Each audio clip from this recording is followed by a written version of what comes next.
जिनेन्द्र जय भोलेनाथ दोस्तों। 11:27 11:27 AM और शनिवार का दिन है आज 29 अगस्त 2020। आज मैं आपको एक टेक्निकल लेसन सिखाऊंगा। आज मैं कोई निफ्टी बैंक निफ्टी का व्यू के लिए नहीं बोल रहा हूँ, उसमें व्यू तो अपने आप बन जाएगा, लेकिन आज मैं आपको एक चीज़ सिखाने वाला हूँ टेक्निकल की। राइजिंग वेज पैटर्न क्या होता है, कैसे फॉर्म होता है। तो ये समझ लीजिए, जो लोग मेरी क्लास अटेंड नहीं करते हैं उनके लिए हर शनिवार को 1 या 2 लेसन का वीडियो हमेशा आएगा, हर शनिवार को। और कोशिश करूँगा रविवार को भी आए सुबह, कोशिश करूँगा, लेकिन शनिवार को पक्का आएगा।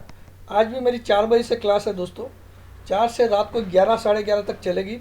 फिर कल भी 4 से साढ़े 11 तक, यानी कि 2 दिन सिखाता हूँ आपको, तब जाके वो छोटी मोटी फीस लेता हूँ आपसे। और क्या सिखाता हूँ वो तो आपको कल ही मेरे स्टूडेंट्स ने, ये टोरेंट फार्मा मुझे उन्होंने ढूंढ के बताया। आप सोचिए 2 दिन में आप क्या थे और क्या बन सकते हो। एनीवे छोड़िए उसको। और अभी भी जिसको ज्वाइन करना, आज वाला क्लास 4 बजे है, फटाफट कांटेक्ट करोगे तो हो जाएगा। तो अब मैं राइजिंग वेज के पहले आपको इसका होता क्या वो पहले पढ़ाता हूँ। तो ये राइजिंग वेज होता क्या, हम लोग ये चार्ट स्कूल में पढ़ रहे हैं, ठीक है। चार्ट स्कूल में ये क्या बोल रहा है कि राइजिंग वेज होता क्या है। Rising wedge is a bearish pattern that begins wide at the bottom and contracts as price move higher. मतलब जब राइजिंग वेज बनता है तो बॉटम से जो बनना स्टार्ट होता है, तब उसकी जो स्लोप, जो साइज रहती है वो वाइड होती है। वाइड मतलब चौड़ी होती है। फिर धीरे ऊपर जाते जाते वो कॉन्ट्रैक्ट होता है। कॉन्ट्रैक्ट मतलब एक दूसरे से मिलने की कोशिश करता है, यानी कि नेरो होते जाता था ऊपर जाते राइजिंग वेज में, which begins at the bottom and contracts as price move higher and the trading range narrows. तो ट्रेडिंग रेंज जो होती है वो नेरो हो जाती है, फिर धीरे धीरे ऊपर जाते जाते। इन कॉन्ट्रास्ट सिमेट्रिकल, उसको छोड़ दीजिए। तो इसमें एक चीज़ बड़ी उसने क्या बोली है कि regardless of the type, reversal हो या कंटिन्यूशन हो, राइजिंग वेज हमेशा बियरिश होता है। आर बियरिश ऑलवेज, ठीक है, हमेशा बियरिश होता है, ये मान के चलिए। अब ये इसको क्वालिफाई कैसे बनता है। In order to qualify as in order to qualify as a reversal pattern, there must be a prior trend to reverse.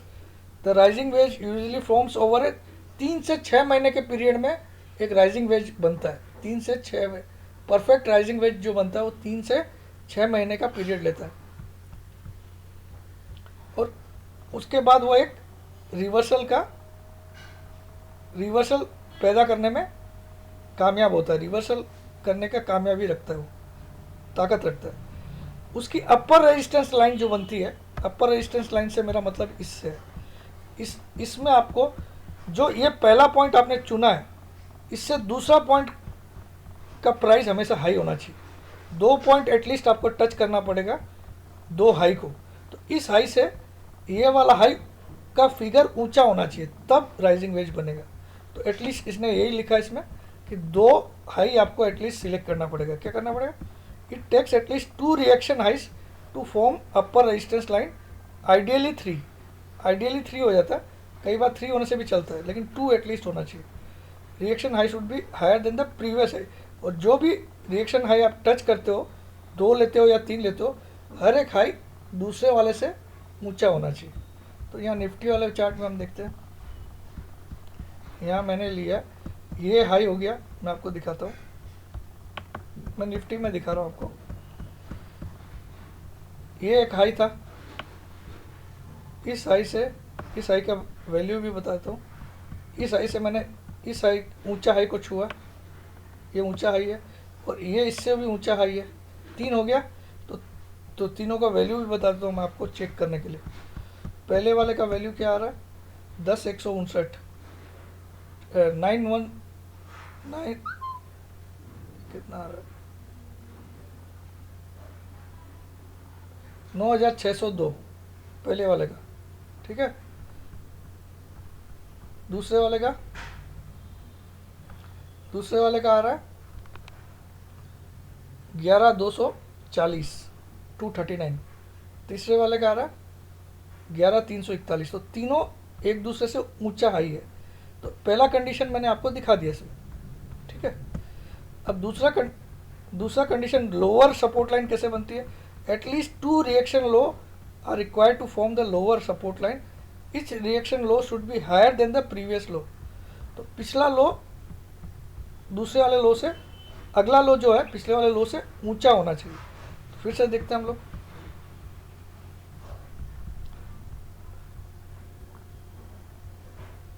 यहाँ पे भी आप देखिए जो लो है, इस लो से मैंने यहाँ पे 3 लो ले लिया आपके सामने।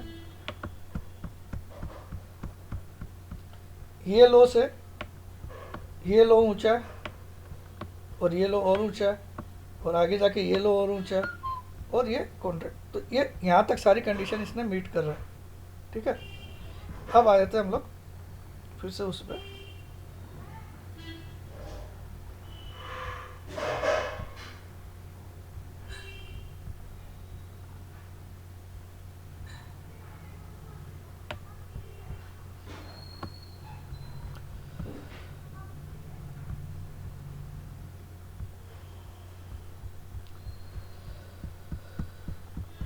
चलिए यहाँ खोल देता हूँ।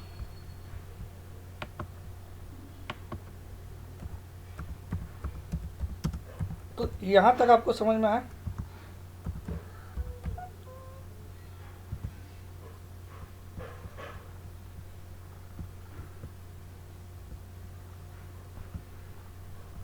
ठीक है, तो मैं इसको खोल दिया वापस। तो मैंने यहाँ तक आपको समझा दिया कि लोअर लाइन अपर लाइन कैसे। अब इसके बाद इसको पहचानते कैसे कि ये बन गया कि नहीं। 3 से 6 महीने का पीरियड मैंने बोला आपको। एक तो ये आपको चेक करना डेली चार्ट अगर है, ठीक है। उसके बाद ये फॉर्म होने के बाद इसको कैसे पहचाने कि ये बन गया। तो अपर रेजिस्टेंस और लोअर सपोर्ट लाइन बना दिया। अब चौथा नंबर पॉइंट क्या है, upper resistance line and lower support line converge as the pattern matures. ये पैटर्न फुल्ली मैच्योर्ड कब होने वाला है, जब एक दूसरे को कन्वर्ज करने वाली है, यानी कि एक दूसरे से मिलने वाली है। कौन सी लाइन, सपोर्ट और रेजिस्टेंस लाइन। तो यहाँ पे देखिए आप, यहाँ देखिए ये रेजिस्टेंस लाइन है, ये सपोर्ट लाइन है। अब एक दूसरे से मिलने वाली है कि नहीं, एक दूसरे से मुलाकात होने वाली है कि नहीं इनकी, है ना। तो ये परफेक्ट राइजिंग वेज बना हुआ निफ्टी में। तो आप लोग 2100 पॉइंट की फॉल के लिए तैयार रहिएगा निफ्टी में, जिस दिन 11600 के नीचे की 2 क्लोजिंग आ जाए। कितनी, मैं अभी आगे बात करूंगा इसके बारे में, ठीक है। लेकिन ये मैं टेक्निकल समझा रहा हूँ भैया, कोई गारंटी कुछ भी नहीं है। तो ये बोलता कि पैटर्न कब मैच्योर होता है, जब दोनों लाइन मिलने वाली जैसी हो जाती है। मिलती नहीं है, मिलने वाली जैसी हो जाती है। कन्वर्ज मतलब मिलना और डाइवर्ज मतलब बिछड़ना। आप लोग MACD में क्या पढ़ते हैं, moving average, convergence and divergence. Convergence मतलब 2 लाइन का मिलना, डाइवर्जेंस मतलब 2 लाइन का बिछड़ना, ठीक है। तो ये आपको समझ में आ गया होगा, हिंदी में भी समझा दिया। अब ये कंफर्मेशन कब आएगा, जब सपोर्ट लाइन का लो तोड़ेगा। सपोर्ट लाइन का जब लो तोड़ देगा तब आप समझ लेना, और उस दिन वॉल्यूम के साथ काम हो तो ज़्यादा बेटर। तो ये मैंने आपको टेक्निकल इसका डेफिनेशन समझा दिया। अब हम लोग चार्ट पे देखते हैं। तो हम लोग निफ्टी को ले रहे हैं इसका एग्जांपल में, जो अभी निफ्टी रिसेंटली चल रही है। तो आप देखो, मैंने यहाँ पे investing.com में ये लो पकड़ा मैंने, और ये दोनों लो अपने आप टच हुए, तो 3 लाइन हो गई, है ना। और ये एक दूसरे से सब ऊंचे है, और यहाँ पे भी हाई भी एक दूसरे से सब ऊंचा है ना। तो अब ये दोनों लाइन मिलने वाली है कि नहीं, तो यहाँ पे पैटर्न मैच्योर्ड होने वाला है कि नहीं, और ये 3 से 6 महीना लगा कि नहीं, ये भी चेक कर लेते हैं। यहाँ पे ये कौन सी डेट है,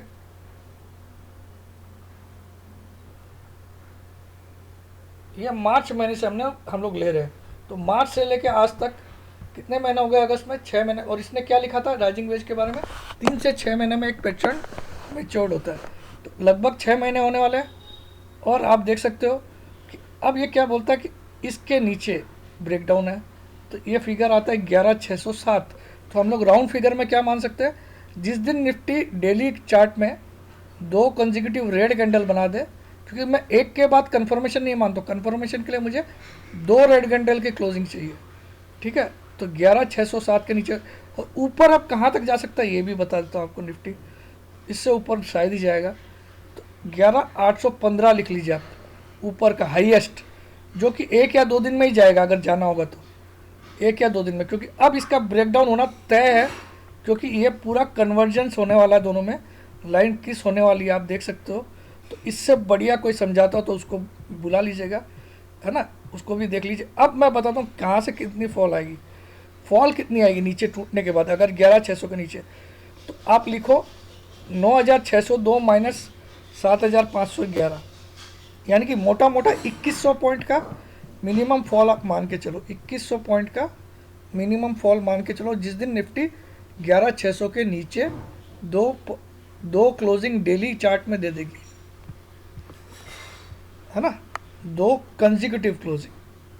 तो ये मैं आपको कई बार समझा चुका हूँ, लेकिन आज मैंने आपको एज ए टेक्निकल लेसन समझा। ये कोई व्यू नहीं है कि क्या होगा, लेकिन ये हमने टेक्निकली निफ्टी पे देख के, ऐसा बहुत कम लोग करते हैं कि करंट मार्केट पे वही पैटर्न आपको सिखाते हैं, ठीक है।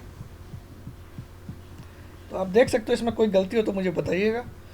और ये दोनों कन्वर्ज होने वाले हैं, आप देख सकते हो एक दूसरे से अब मिलने वाले।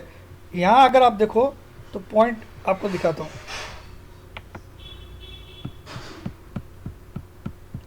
यहाँ विड्थ कितनी थी आप देखो, इतनी विड्थ थी, ठीक है।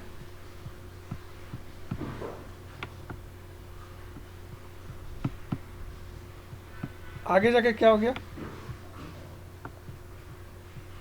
ये विड्थ इतनी थी, यहाँ विड्थ और कम हुई, यहाँ विड्थ और कम हुई, मतलब स्लोप चौड़े से कमज़ोर होते जाता है, सिकुड़ा होते जाता है, सिकुड़ता जाता है, चौड़ा रहता है, स्टार्टिंग में बहुत चौड़ा रहता है, फिर सिकुड़ता है, थोड़ा सिकुड़ता है, थोड़ा सिकुड़ता है, लास्ट में एक दूसरे से मिलने लायक हो जाता है। इसको बोलते हैं राइजिंग वेज पैटर्न, और ये हमेशा बियरिश होता है। आपको बता देता हूँ, मैंने आपको लिखा हुआ भी दिखा दिया, आप भी कहीं पढ़ लीजिए। तो डेफिनेट है कि फॉल इज़ गारंटीड, लेकिन मैं ऐसा कोई व्यू नहीं दे रहा आपको, मैं आपको टेक्निकल सिखा रहा हूँ बस। तो आज की क्लास किसी को करना रहे तो व्हाट्सअप कर लीजिएगा 9635476788। अपना नाम, अपना सिटी का नाम, अपनी एक फ़ोटो डाल दीजिएगा। जय जिनेंद्र, जय भोलेनाथ, जय।